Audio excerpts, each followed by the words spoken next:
Students, last class நம்ம என்ன பார்த்தோம்னா classification and tabulation பார்த்தோம். remaining நம்ம syllabusல remaining இருக்கிறது types of representation சரிங்களா. types of representationல என்னென்ன இருக்குன்னு சொல்லி பார்க்க போறோம். There are many types of diagrammatic representation of statistical data. The following are some among them சரிங்களா. இதுதான் bar diagram, area diagram, value diagram, histogram, frequency polygon and frequency curve, cumulative frequency curve or ogive. இதுதான் நம்ம types of representationல இருக்கு சரிங்களா. என்னென்ன இருக்குன்னா bar diagram இது one dimensional சொல்லி சொல்லுவாங்க.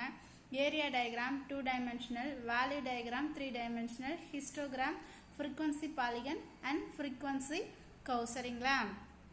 இதுதான் cumulative frequency curve or ogive இதுதான் உங்களுக்கு types of representationல இருக்கு. first bar diagramனா என்னன்னு சொல்லி பார்க்கலாம்.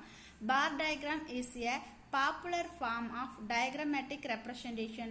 இருக்கிறதுலயே bar diagram தான் ஒரு popular form னு சொல்லி சொல்றாங்க. This diagram consists of a series of rectangular bars standing on a common base. சரிங்களா common bars சரிங்களா.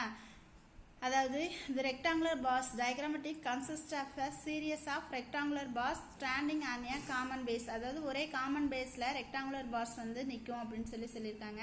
The bars are all of equal width and equispaced. எல்லாமே equal width ஆவும் equal spaced ஆவும் இருக்குன்னு சொல்றாங்க. The length of the bars are proportional to their magnitude. அதாவது அதோட அளவுக்கு பொறுத்து இந்த லெங்த் ப்ரொபோர்ஷனலா இருக்கும், அதோட மேக்னிடியூடுக்கு ப்ரொபோர்ஷனலா இருக்குன்னு சொல்றாங்க. The comparison among the bars is based only on lengths. எல்லா பார்மே அதோட லெங்த்தை தான் கம்பேர் பண்றாங்க.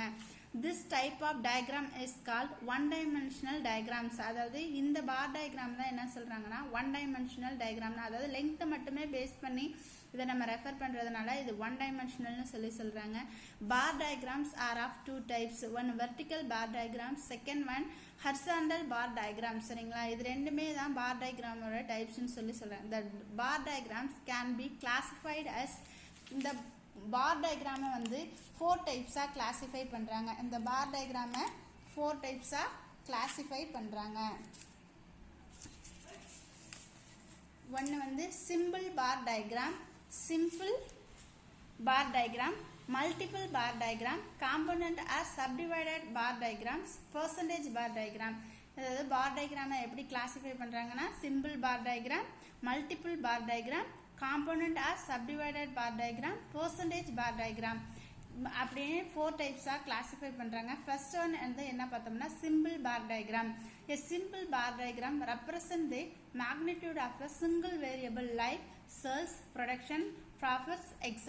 அதாவது சிம்பிள் பார் டயக்ராமை அதோட சிங்கிள் வேரியபிள்ல தான் நம்ம அதை ரெப்ரசென்ட் பண்ணுவோம். எப்படின்னா அதோட சேல்ஸ் மட்டும் இல்லைன்னா ப்ரொடக்ஷனை மட்டும் ப்ராஃபிட்ஸ் மட்டும் இந்த மாதிரி ரெப்ரசென்ட் பண்றது தான் சிம்பிள் பார் டயக்ராம்னு சொல்றாங்க. ஒரு எக்ஸாம்பிள் பார்ப்போம். Prepare a bar diagram for the following data. Bar டயக்ராமை கொடுத்துருக்க டேட்டாவுக்கு ப்ரிப்பேர் பண்ண சொல்லியிருக்காங்க. என்னன்னா India's foreigns debits as on 1/4/2000. India ஃபாரின்ல இருந்து டெபிட் பண்ண அமௌண்ட் ஆஃப் லோன் அமௌண்ட்டை இங்க மென்ஷன் பண்ணியிருக்காங்க. அதுக்கு நம்ம பார் டயக்ராமை ப்ரெசென்ட் பண்ணணும் சரிங்களா. Source of borrowing USA, Russia, United Kingdom, Japan, Germany. என்னென்ன இருக்குன்னா அமௌண்ட்ஸ் ஆஃப் லோன் இன் க்ரோர்ஸ்ல கொடுத்துருக்காங்க. USA 1800 crores, Russia 1200 crores, United Kingdom 800 crores, Japan 600 crores, Germany 500 crores. இந்த மாதிரி அவங்க ஃபாரின்ல இருந்து இந்தியா டெபிட் பண்ணிருக்கு. அதுக்கு நம்ம என்ன டிரா பண்ணணும்னா இது பார் டயக்ராமை டிரா பண்ணணும். India's solution, India's ஃபாரின்ஸ் debit as on 1/4/2000. 1/4/2000 India ஃபாரின்ல இருந்து எவ்வளோ அமௌண்ட் ஆஃப் லோன் இது பண்ணியிருக்காங்க டெபிட் பண்ணியிருக்காங்க அப்படின்னு சொல்லி பார்க்கலாம். ஃபர்ஸ்ட் USA, அடுத்து ரஷ்யா. ஹரிசாண்டலா கண்ட்ரிஸ் எழுதிட்டு வெர்டிக்கலா லோன் அமௌண்ட் இன் ருபீஸ்ல crores, loans in crores of rupees சரிங்களா குரோர்ஸ்ல எழுதியிருக்காங்க. ஃபர்ஸ்ட் USA எவ்வளோ லோன்னா 1800 அங்க பார்த்தோமா. ஸோ இங்க 800 crores 1800 crores. அடுத்து ரஷ்யா 1200. ரஷ்யா எவ்வளோன்னா 1200. யுனைடெட் கிங்டம் எவ்வளோனா 800 crores. அடுத்து ஜப்பான் 600, ஜெர்மனி 500. இதுக்கு பார் டயக்ராமை ட்ரா பண்ணியாச்சு. இதான் வந்து சிம்பிள், அதாவது ஒரே ஒரு டெபிட் பண்ண அமௌண்ட்டை மட்டும் வச்சு இது பண்ணியிருக்காங்க. ஸோ இது சிம்பிள் பார் டயக்ராம். அடுத்து multiple bar diagrams. Multiple bar diagrams is used for comparing two or more sets of statistical data. Multiple bar diagram is used for comparing two or more sets of statistical data. அதாவது multiple பார் டயக்ராம்ல என்ன சொல்லியிருக்காங்கன்னா, ரெண்டு இல்லைன்னா அதுக்கு மேற்பட்ட statistical டேட்டாவை compare பண்ணுறாங்க. Bars are constructed side by side to represent the sets of values for comparison. என்னன்னா பார்ஸ் வந்து எப்படி கன்ஸ்ட்ரக்ட் பண்ணுறாங்கன்னா, side by side represent the sets of values are for comparison. எல்லா செட் ஆஃப் வேல்யூமே compare பண்ணி side by சைடாக construct பண்ணுறாங்க bars. சரிங்களா? இதுக்கு எக்ஸாம்பிள் பார்த்தீங்கன்னா, present the profit before tax and the profit after tax for the year ended 31st March 1995, 1996, 1997, 1998 and 1999 respectively of the public limited company mentioned below by data. சரிங்களா? என்ன சொல்லியிருக்காங்கன்னா, அதாவது ஒரு 5 வருஷத்துக்கு ஒரு ப்ராஃபிட் வந்து பிஃபோர் டேக்ஸுக்கும் ஆஃப்டர் டேக்ஸுக்கும் வந்து லிஸ்ட் அவுட் பண்ணியிருக்காங்க. அதை நம்ம பார் டயக்ராமை நம்ம எழுதணும். சரிங்களா? என்ன சொல்லியிருக்காங்க, financial highlights of the public limited company. Financial highlights of the public limited company. Financial highlights of the public limited company years ended 31st March 1995லேருந்து 1999 வரைக்கும் பிஃபோர் டேக்ஸ்க்கும் ஆஃப்டர் டேக்ஸ்க்கும் கொடுத்துருக்காங்க. அதாவது 1995ல் பிஃபோர் டேக்ஸ் வந்து எப்படி கொடுத்துருக்காங்க, அதோட ப்ராஃபிட் எவ்வளோ கொடுத்துருக்காங்க, எவ்வளோ கொடுத்துருக்காங்க, 190 கொடுத்துருக்காங்க. ஆஃப்டர் டேக்ஸ் வந்து 79 lakhs கொடுத்துருக்காங்க. அது மாதிரி 1996ல் 191 lakhs கொடுத்துருக்காங்க. இதில் 71 lakhs கொடுத்துருக்காங்க. இதில் 200 lakhs கொடுத்துருக்காங்க. இது 90 lakhs கொடுத்துருக்காங்க. இது 109 lakhs கொடுத்துருக்காங்க. இங்கே 36 lakhs. 1999ல் எவ்வளோ கொடுத்துருக்காங்கன்னா 127 lakh கொடுத்துருக்காங்க. இதில் 89 lakh கொடுத்துருக்காங்க. சரிங்களா? இதுக்கு சொல்யூஷன் நம்ம எப்படி பண்ணுறோம் அப்படி இந்த ரெண்டையுமே ஒரே பார் டயக்ராமாக ட்ரா பண்ணணும். அதாவது பிஃபோர் டேக்ஸையும் ஆஃப்டர் டேக்ஸையும் ரெண்டையுமே சேர்த்து ஒரே பார் டயக்ராமாக நம்ம ட்ரா பண்ணணும். என்ன சொல்லியிருக்காங்க, financial highlights of the public limited company. Single line போட்டிருக்கான் profit before tax, double line போட்டிருக்கிறதான் ப்ராஃபிட் ஆஃப்டர் டேக்ஸ். சரிங்களா? கிராஸ் அவுட் பண்ணியிருக்கிறதெல்லாம் ப்ராஃபிட் ஆஃப்டர் டேக்ஸு. 1995, அதாவது 1995ல் அதோட பிஃபோர் டேக்ஸ் வந்து எவ்வளோ, ப்ராஃபிட் பிஃபோர் டேக்ஸ் வந்து எவ்வளோன்னா 190 லேக்குன்னு சொல்லி கொடுத்துருக்காங்க. ஸோ 190 நேரம் இதில் வந்து லேக்ஸ் அமௌண்ட்டை எழுதிக்கிறோம், இதில் இயர் எழுதிக்கிறோம். ஆஃப்டர் டேக்ஸ் வந்து எவ்வளோ கொடுத்துருக்காங்க, 79 lakh கொடுத்துருக்காங்க. அதே மாதிரி 1996ல் 191 lakh கொடுத்துருக்காங்க. இதில் 71 lakh. அது மாதிரி 200 lakh. அடுத்து இதில் 90 lakh. இதில் 109 lakh. இதில் 36. இதில் 127. இதில் 89. இதுக்கு நாம் டயக்ராமை ட்ரா பண்ணிட்டோம். இதுதான் வந்து உங்களுக்கு பார் டயக்ராமை இப்படி தான் நம்ம மென்ஷன் பண்ணணும். சரிங்களா? அதுக்கு அடுத்து என்ன கொடுத்துருக்காங்க அப்படின்னு பார்த்தீங்கன்னா, component bar diagram or subdivided bar diagram. அதுக்கு அடுத்து என்ன கொடுத்துருக்காங்க, component bar diagram or subdivided bar diagram. Component bar diagram or subdivided bar diagram. Component bar டயக்ராம்னா என்னன்னு பார்ப்போம். சரிங்களா? Here each bar represent the total value is subdivided into its different component parts. சரிங்களா? அதாவது each bar represent the total value is subdivided into its different component parts. This enables comparison between different components and also between a component and the whole. சரிங்களா? அதாவது எல்லா total வேல்யூமே ஒரு குறிப்பிட்ட பார்ல வந்து represent பண்ணி அது தனித்தனியாக பிரித்து காட்டுறது தான் வந்து சப்டிவைடட் பார் டயக்ராம்னு சொல்கிறாங்க. எக்ஸாம்பிள் ஒன்று பாருங்கள். Represent the following data by a subdivided bar diagram. அதாவது ஒரு 2 இதை எடுத்திருக்காங்க, 2 யூனிட் ஆஃப் டேட்டாவை எடுத்துட்டாங்க. இன் ஏல வந்து ஏ பி ரெண்டு அப்படியே ரெண்டு கமாடிட்டிஸ் எடுத்துட்டு அதோட price per unit, quantity sold, value of raw material, other production expenses, profit, இது எல்லாமே வந்து ரெண்டு செட்ஸ் ஆஃப் வேல்யூ கொடுத்துருக்காங்க. இந்த ரெண்டு செட் ஆஃப் வேல்யூவையும் நம்ம கம்பேர் பண்ணுறது தான், தனித்தனியாக கம்பேர் பண்ணுறது தான் வந்து சப்டிவைடட் ஆர் காம்பவுண்ட் பார் டயக்ராம் அப்படின்னு சொல்கிறாங்க. என்ன சொல்லியிருக்காங்கன்னா ஃபஸ்ட்டு வந்து ருப்பீஸ் வந்து 25, 25, 50, 75, 100, 125, 150, 175, 200, 225 இதை ருப்பீஸ் எழுதிக்கிறோம். இதில் காமடிட்டி ஏ, காமடிட்டி பி அப்படின்னு சொல்லிட்டு ரெண்டு எழுதிக்கிட்டு ஃபஸ்ட்டு ரா மெட்டீரியல்ஸ் வந்து 175 ருப்பீஸ்ன்னு சொல்லியிருக்காங்க. இன் ஏல ரா மெட்டீரியல்ஸ் போட்டாச்சு. அதர் எக்ஸ்பென்ஷன் வந்து எவ்வளோ கொடுத்துருக்காங்கன்னா 30 ருப்பீஸ். அடுத்து ப்ராஃபிட்ஸ் எவ்வளோ கொடுத்துருக்காங்கன்னா ப்ராஃபிட் வந்து 20. இதுதான் வந்துட்டு ஃபஸ்ட்டு கமாடிட்டி ஏவோட பார் டயக்ராம். அடுத்து கமாடிட்டி பிக்கு ரா மெட்டீரியல்ஸ் வந்து 150, அதர் எக்ஸ்பென்ஷன் வந்து 25, ப்ராஃபிட் 25. சரிங்களா? இப்படி தான் வந்து அதாவது ஒரே பார் டயக்ராமில் டோட்டல் வேல்யூவையும் வந்து தனித்தனியாக பிரித்து காட்டுறதுக்கு பேர் தான் வந்து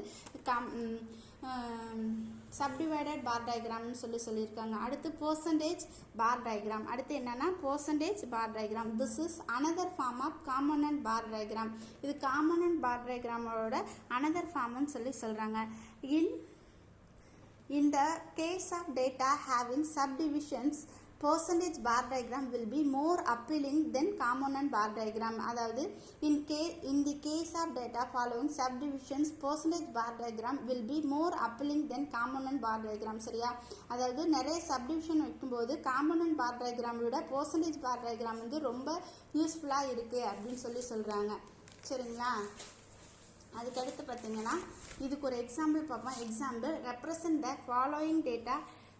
எக்ஸாம்பிள் இப்போ பார்த்தீங்கன்னா இந்த பர்சன்டேஜ் பார் டயக்ராமுக்கு ஒரு எக்ஸாம்பிள் பார்ப்போம்.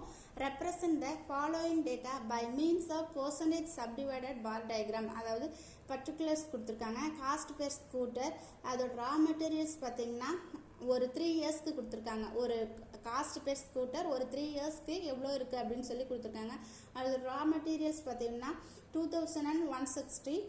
1980 அதோட ரா மெட்டீரியல்ஸ் பார்த்தீங்கன்னா 2600. 1981 அதோட ரா மெட்டீரியல்ஸ் பார்த்தீங்கன்னா 2700. அதே மாதிரி லேபர் சார்ஜ் பார்த்தீங்கன்னா 540, 540, இது 700, இது 810. சரிங்களா? அதாவது டைரக்ட் எக்ஸ்பென்ஷன் 360 ருப்பீஸ். அதோட 1980 200 ருப்பீஸ், 1981 360 ருப்பீஸ். அதே மாதிரி ஃபேக்ட்ரி எக்ஸ்பென்ஷன் பார்த்தீங்கன்னா 360 ருப்பீஸ்.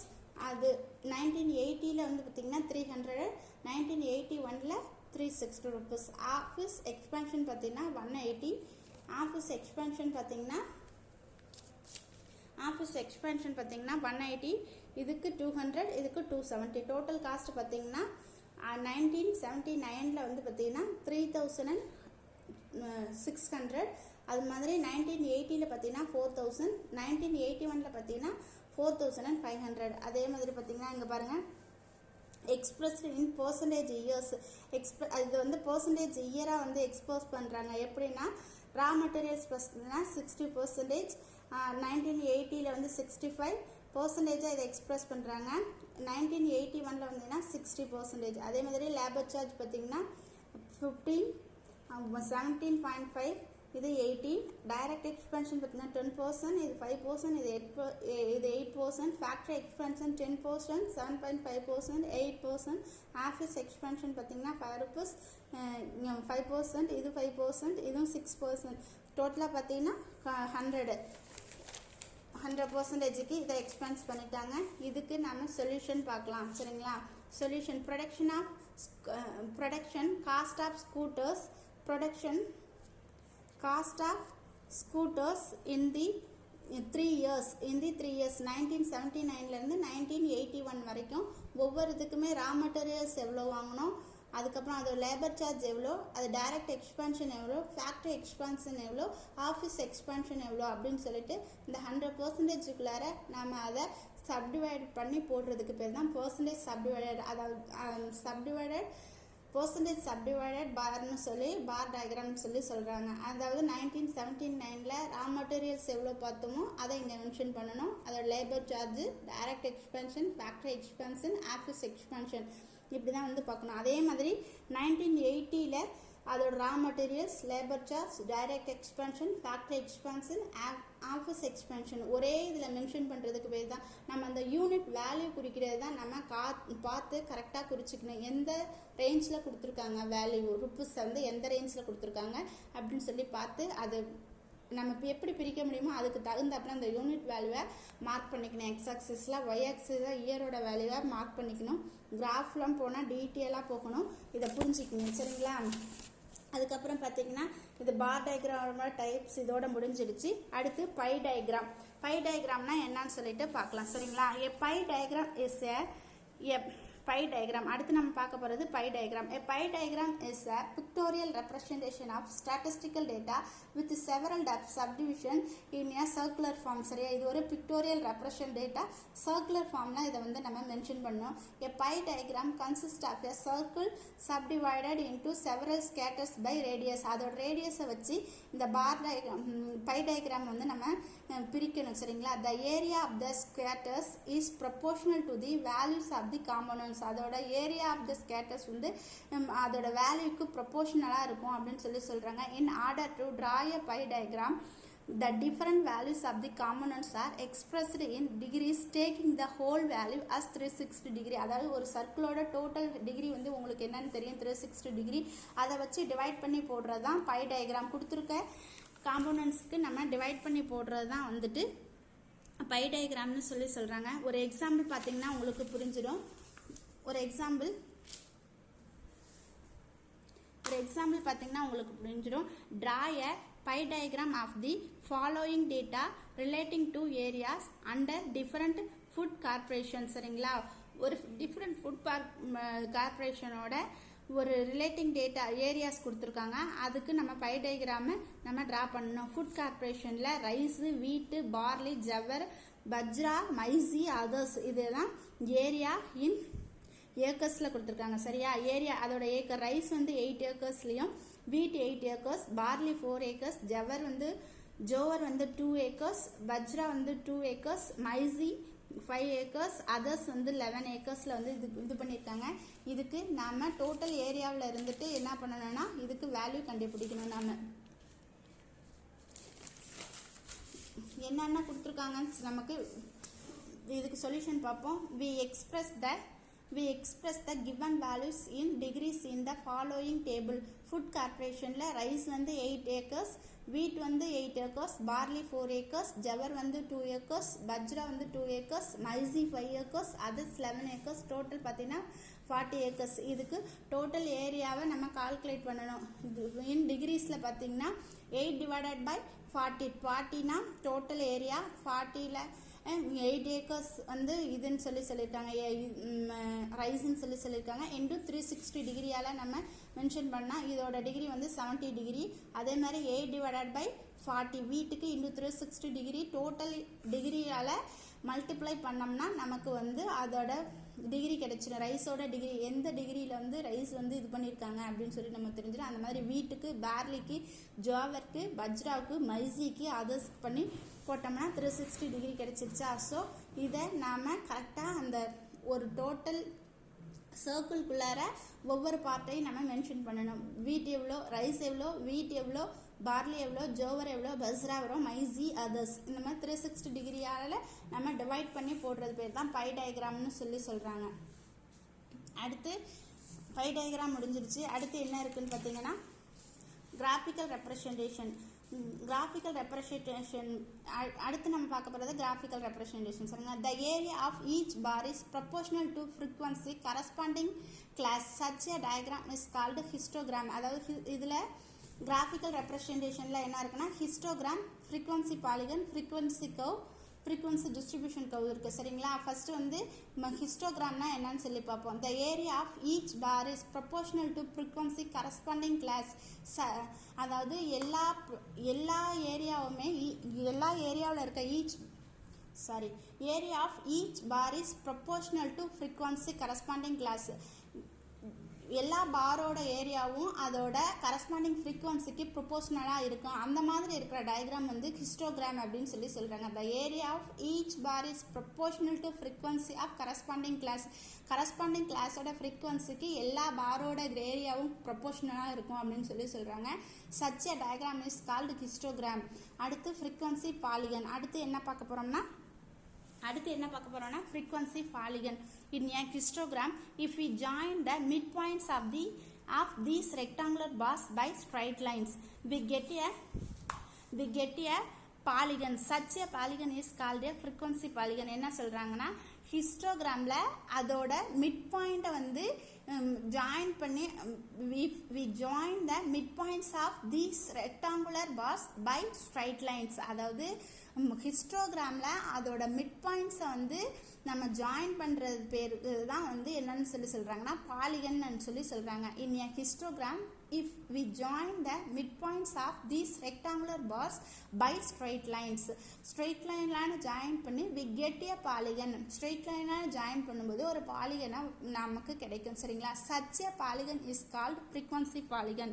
அந்த பாலிகன் தான் என்னன்னு சொல்லி சொல்கிறாங்கன்னா frequency polygon சொல்லி சொல்கிறாங்க. in a histogram, if we join the midpoints of these rectangular bars by straight lines, அத ஹிஸ்டோகிராம்ல அதோட மிட் பாயிண்ட் வந்து ஸ்ட்ரைட் லைன்லான ஜாயின் பண்ணுறதுக்கு பேர் பாலிகன். ஜாயின் பண்ணால் நமக்கு ஒரு பாலிகன் கிடைக்கும். அந்த பாலிகன் தான் வந்து என்னன்னு சொல்லி சொல்கிறாங்க ஃப்ரீக்வன்சி பாலிகன்னு சொல்லி சொல்கிறாங்க. அடுத்து frequency curve.